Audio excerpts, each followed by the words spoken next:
pessoal, boa noite.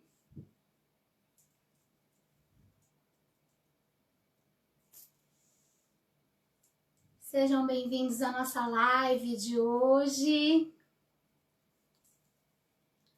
Vocês estão conseguindo me ver e me ouvir? Boa noite.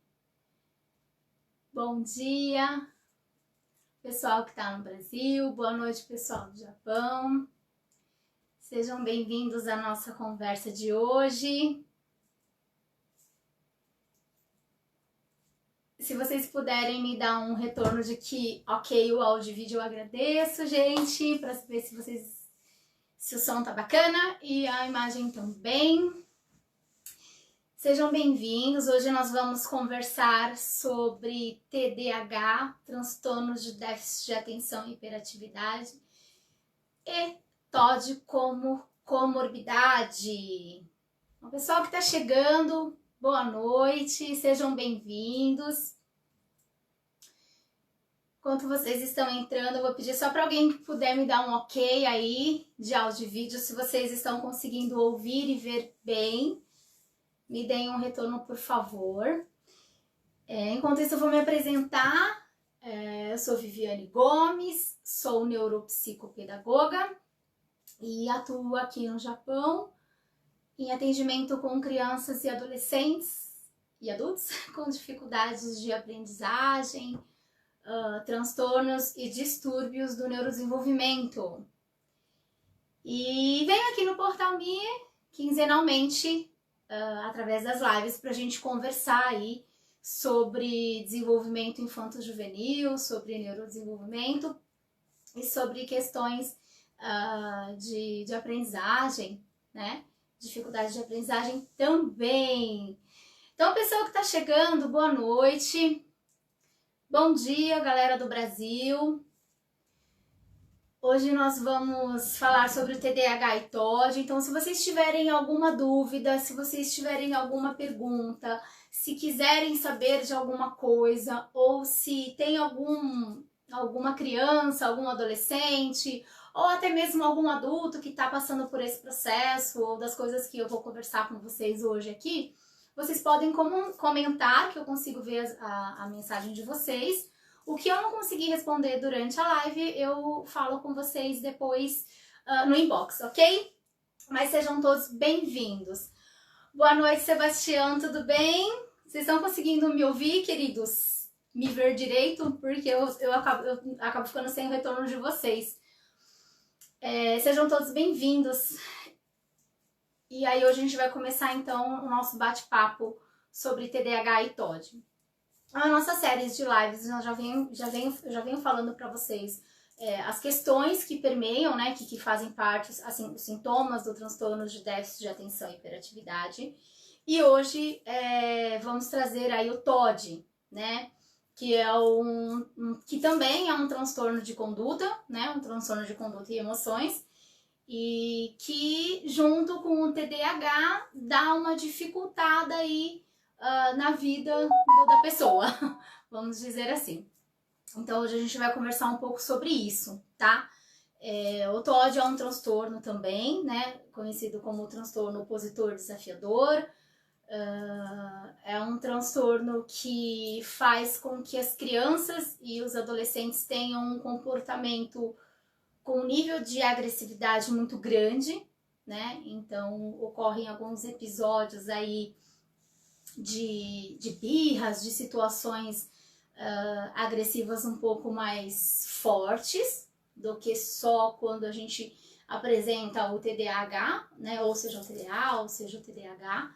Então o TOD ele dá uma dificuldade aí nesse processo. Então, pessoal, primeiro eu vou pedir para todo mundo que está na live compartilhar a live, curtir a página do Portal Me, para fazer com que essas informações cheguem aí. Se você conhece alguma mãe, alguma criança ou algum adolescente que tem esse transtorno, né, tem essas questões aí que eu vou tratar, é bacana que vocês compartilhem para que ela possa chegar no maior número de pessoas, né, para que essas informações não fiquem só aqui entre a gente, mas que ela chegue realmente em quem precisa, tá? Às vezes tem um conhecido, tem alguém da família, algum parente ali que tá precisando desse tipo de informação e que às vezes não chega porque a gente não compartilha, por exemplo, uma live como essa.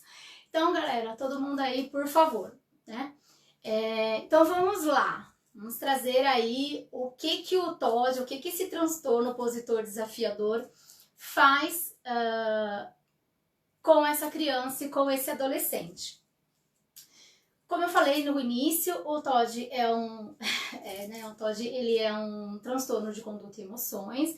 Então, ele tá lá no DSM-5, que é aquele manual de doenças mentais, onde os médicos, né? Médicos que diagnosticam qualquer tipo de doença mental, eles fazem as avaliações todas. Então, sempre me perguntam quem que realiza o diagnóstico de TDAH, por exemplo, quem realiza o diagnóstico de autismo. Todo e qualquer tipo de diagnóstico é realizado por médico, ok? Então, para a gente conseguir fazer uma terapia, seja com o profissional que for, nós precisamos de um diagnóstico clínico, tá? E para esse diagnóstico a gente precisa que seja feito por um médico, tá? Um neuropediatra, um psiquiatra, né? Que é um médico especializado na área de psiquiatria, na área da saúde mental, tá? Então, todos os diagnósticos de transtorno mental deve ser de distúrbios do desenvolvimento também devem ser feitos por profissionais qualificados, tá? Que profissional qualificado? Médico, ok? Bom, sendo feito isso, tendo o diagnóstico fechado, a gente começa os processos de terapia, né? Só que a gente já consegue perceber, muitas mães, né, a família, os pais, a própria escola já consegue perceber que existe alguma questão aí diferente no desenvolvimento dessa criança por hora, né? Boa noite, Júnior. Boa noite, Portal Minho. Obrigado pelo espaço. Mais uma vez aqui. Firmes e fortes. E aí a gente consegue já ter, geralmente as queixas começam a partir da entrada da pré-escola. Então essa criança, ela entra na idade escolar, e aí a escola já começa a perceber também que existe um tipo de comportamento alterado. Porém, o TOD, ele já vem assim, a gente já consegue ver a partir de 1 ano e meio, 2 aninhos, que tem algo ali que tá diferente do que a gente meio que considera como padrão, tá? Porque normal, o conceito de normal da gente é muito diferente de um pro outro. Então vamos falar como conceito padrão.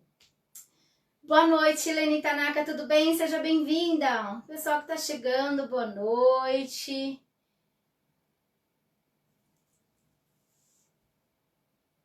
Desculpa.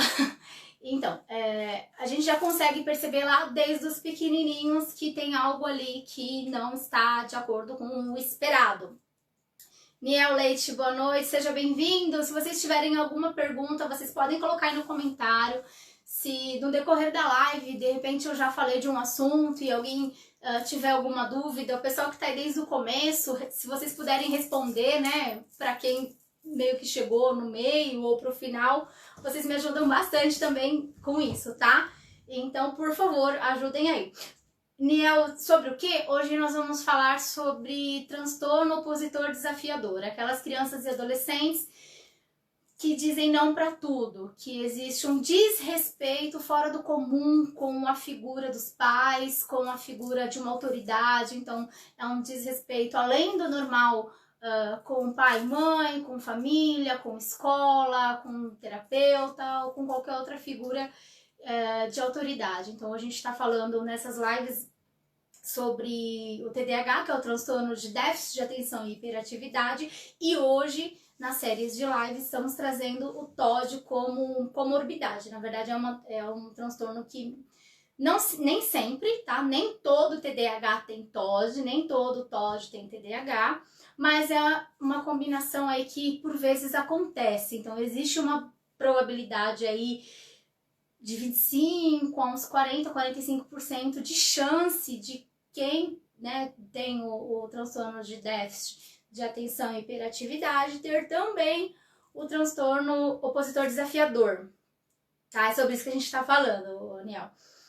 Boa noite, Maria Silva, seja bem-vinda. Alice, beijo Alice Ti, boa noite meu bem, nossa neuroamiga. Pessoal, curtam e compartilhem a página da NeuroKids também, lá vocês têm informações sobre o neurodesenvolvimento, tem dicas de um monte de coisa aí em relação à criação e educação de crianças, de filhos, lá um material bacana. Página NeuroKids, portal MEI, se puder colocar o link da página eu agradeço, ok? A Niel está falando, na época não existia essa palavra tão grande, era cinta nas costas e respeito pai e mãe. Nós vamos falar sobre isso também, né? Sobre os diagnósticos, por que tem tantos diagnósticos de TDAH e de TOD, por que antes não tinham. Então a gente vai conversar sobre isso também, Niel. Mas era mais ou menos esse pensamento mesmo, né? Ayumi Nagata, boa noite! Boa noite, linda, seja bem-vindo, pessoal do TDAH no Japão. Um grupo aí que a gente acompanha também, que tem bastante informação bacana. Ayumi, depois você coloca o link de vocês, Onegai, já compartilhou, ótimo. Nel tá dizendo que acha que criamos muitas coisas. Sim, pode até ser, mas existem algumas coisas que não é criação nossa, tá? Que é um transtorno, é um distúrbio neuronal, é algo que acontece dentro do cérebro dessa criança ou desse adolescente e que ele, de uma certa forma, não tem culpa, tá? Esse tipo de transtorno, ele não é proposital. E aí a gente vai conversar sobre isso também, né? Boa noite, Priscila Eguchi, seja bem-vinda na nossa live. Pessoal todo que tá chegando, sejam todos muito bem-vindos. E se vocês tiverem alguma dúvida, alguma pergunta, bora escrever que eu vou lendo e a gente vai conversando sobre, tá? Então vamos lá. A gente teve a avaliação diagnóstica feita por um profissional, feita pelo médico, né?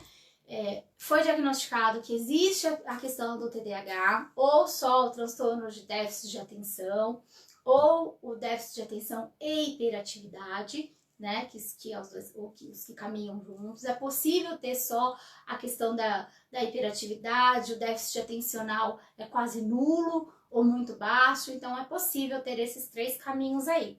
Dentro disso, existem algumas comorbidades, e uma delas é o TOD. O que dificulta, né, como eu falei no começo da live, ela dificulta muito o tratamento dessa criança, desse adolescente. Por quê? Principalmente pela questão do comportamento, tá?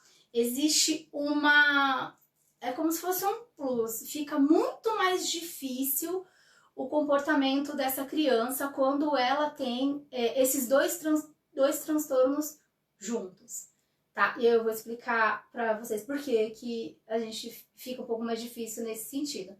Obrigada, Yumi. Gente, a Yumi colocou o link aí da página, o pessoal do Japão, que tiver interesse, grupo TDAH no Japão, estejam lá, que eu também estou, e tem bastante troca de informação bacana, tem bastante vídeo também interessante. E eu dou uma força para as meninas lá. Então, sejam todos convidados para curtir. E a página da NeuroKids também. Pessoal do portal, por favor, coloquem o link aí se der. Então, o que acontece com essa criança, né? Geralmente o TOD, né? Esse tipo de transtorno, que é desafiador, que é aquela criança que não obedece, que é aquela criança que geralmente faz birra, ou que tem um comportamento muito agressivo, que não tem muita paciência, que parece que não gosta das pessoas, né? Eu já atendi algumas crianças que as mães chegam com essa fala: o meu filho não gosta das pessoas, o meu filho não gosta de gente, né? Não gosta de animais. Por quê? Porque esse transtorno, ele é bem complicado nessa questão social, né? A criança, ela tem um comportamento tão difícil que é como se ela não conseguisse parar a pensar se aquilo é certo ou se aquilo é errado, né? Ela traz as suas sensações e as suas emoções como algo único. Então, ela quer fazer, ela vai fazer e ela faz, né? E aí, às vezes, a família não sabe como lidar com isso, e nem a escola, tá? Porque aí a gente falando aqui em questão de Japão mesmo, né?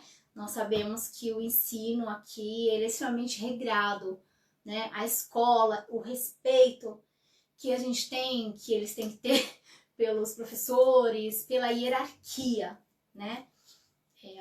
A nossa sociedade aqui japonesa, ela preza muito pela hierarquia. Então, desde o funcionário mais velho, ou o aluno mais velho, então a gente tem muito disso enraizado, desse respeito à hierarquia.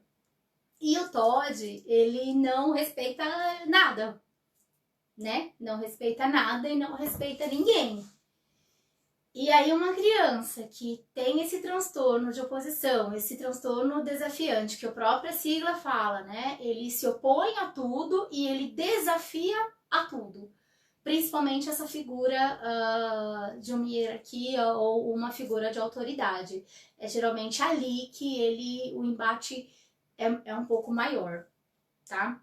Boa noite, Portal Me. De novo, eu já falei com vocês, né? Eu acho, já nem sei, mas vamos lá. E aí, o que acontece nessa situação? Quando a gente já tem o transtorno de déficit de atenção e hiperatividade, já é difícil, por quê? O meu tempo de atenção, o meu tempo de concentração, o meu tempo de foco, ele já é reduzido, né?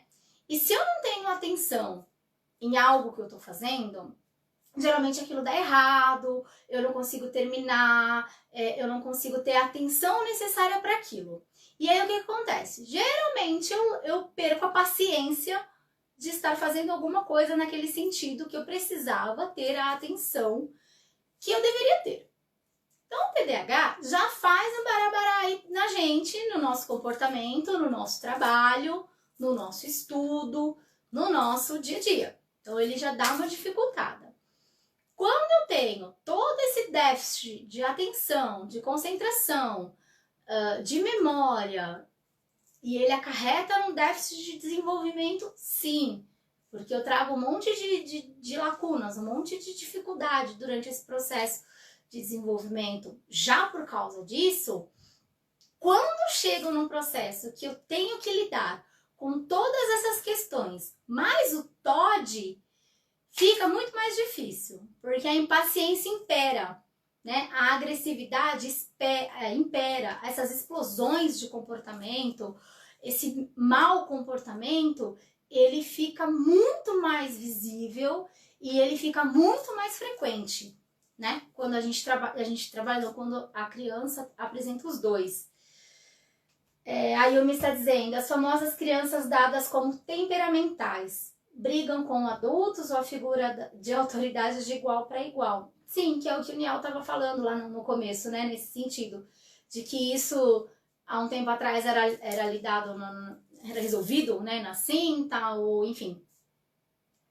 Mas a gente hoje, quando a gente sabe, né, que existe um diagnóstico por trás, que existe um transtorno, que existe algum distúrbio neurológico aí a gente tem que entender também que não vai ser só uma palmada ou algum castigo, seja ele físico ou de qualquer outra natureza, ele não vai resolver, tá? Porque o negócio é lá interno, são lá os neuroninhos lá, todas as informações internas ali que tá meio bagunçada. Então não vai adiantar muito o que acontece no corpo dessa criança, não, né? Apanhar, enfim, não vai surtir resultado, tá? A Maria Silva tá falando, TOD e TDAH juntos é complicado demais. É complicado, precisa de auxílio. Nós vamos falar um pouco sobre a causa, os tratamentos, quais são as terapias indicadas, como que os pais, né, a família em si, pode tentar lidar com essa situação. Então hoje elas conversam sobre isso. O Niel está falando aqui, acho que isso tudo é o mundo como vai evoluindo. Hoje em dia os pais também têm uma parcela nisso. De uma certa forma, até tem, porque o TDAH realmente é um distúrbio neurológico, é um distúrbio do neurodesenvolvimento. Existem questões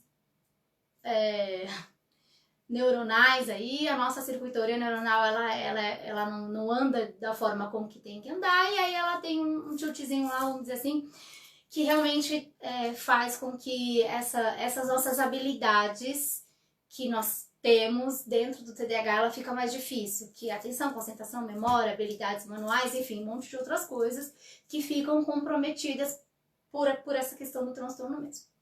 Dentro do TOD, ele é um pouco de tudo, então aí a gente vai falar um pouco em relação às causas. Fatores psicológicos fazem parte, na verdade é uma combinação de um pouco de cada coisa, vamos dizer assim.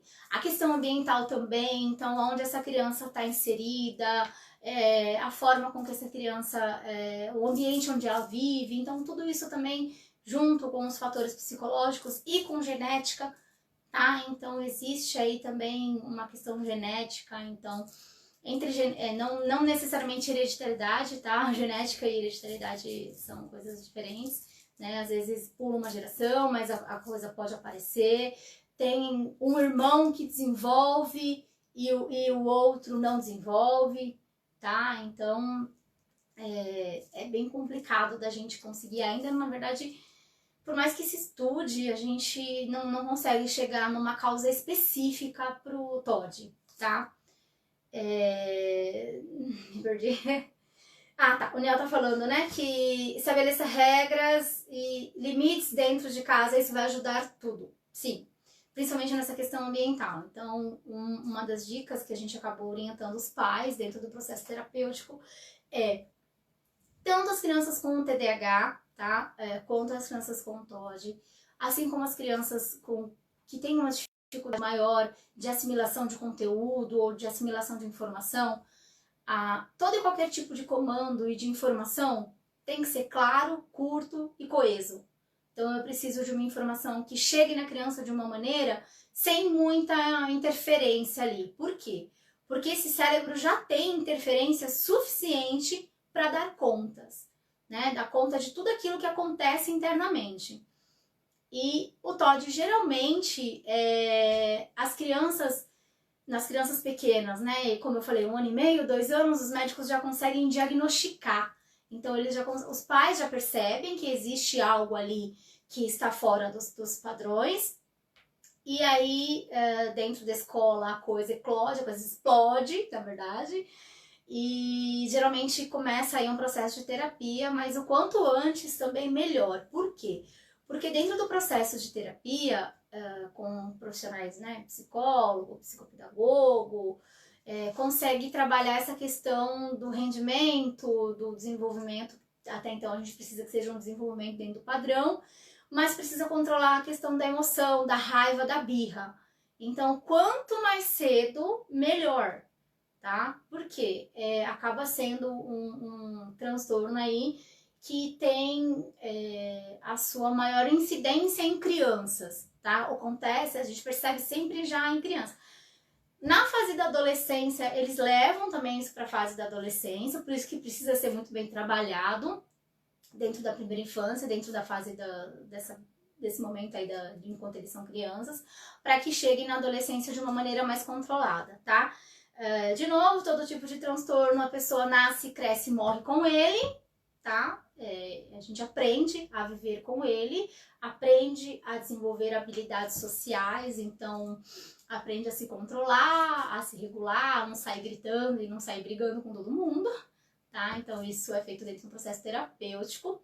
Claro que se tiver com uma desregulação aí hormonal muito grande, ou se estiver aí com toda a nossa química cerebral produzindo mais de algumas coisas e menos de outra, realmente é necessário a introdução de medicamento.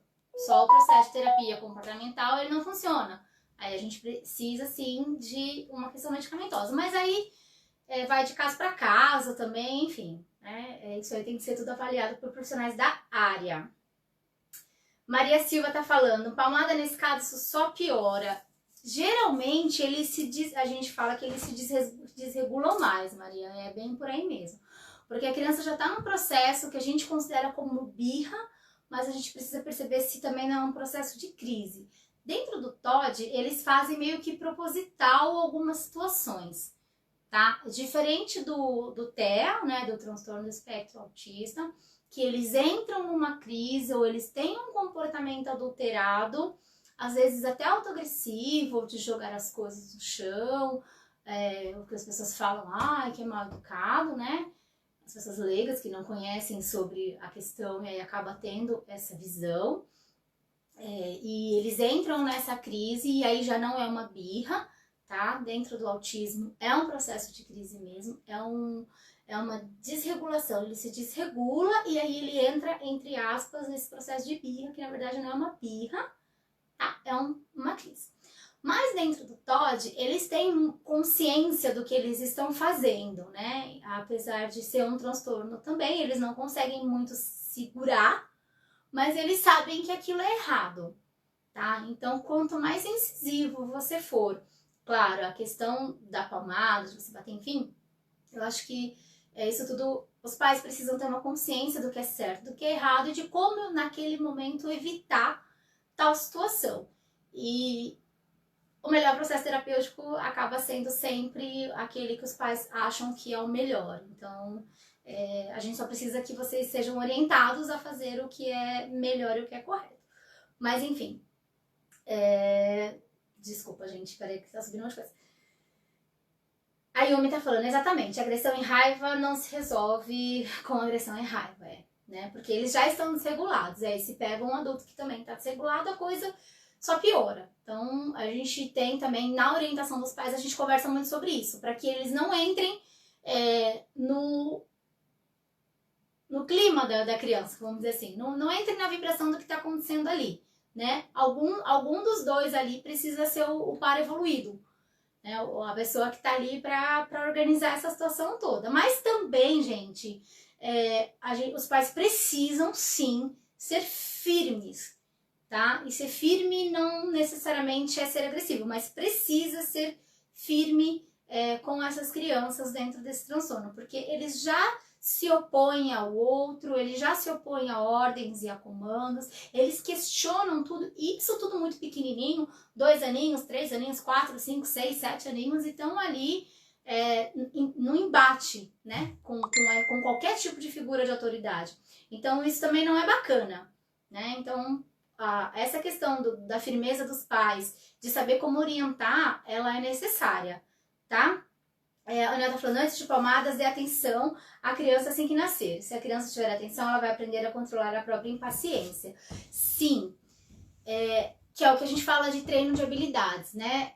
Treinar a paciência, a gente treinar a nossa ansiedade, a gente treinar o nosso pensar antes de falar, o nosso pensar antes de agir, tá? Isso tudo para crianças dentro de um desenvolvimento típico, padrão, ou seja, que não tem nenhum tipo de transtorno, de distúrbio de desenvolvimento, do neurodesenvolvimento, é fácil, né? A gente vai ali, a gente educa, né? A gente orienta, a gente mostra o caminho como é, o que não é, a gente repreende quando é necessário, ok? Porque por horas é necessário. Tem crianças que só aprendem quando quando elas recebem de repente uma ordem mais incisiva, mais direta, tá? Tem crianças que se você falar, por favor, ou que você dá muita volta para explicar para aquela criança o porquê que ela não pode fazer aquilo, ou porquê que aquilo ali é errado, ela se perde no meio da sua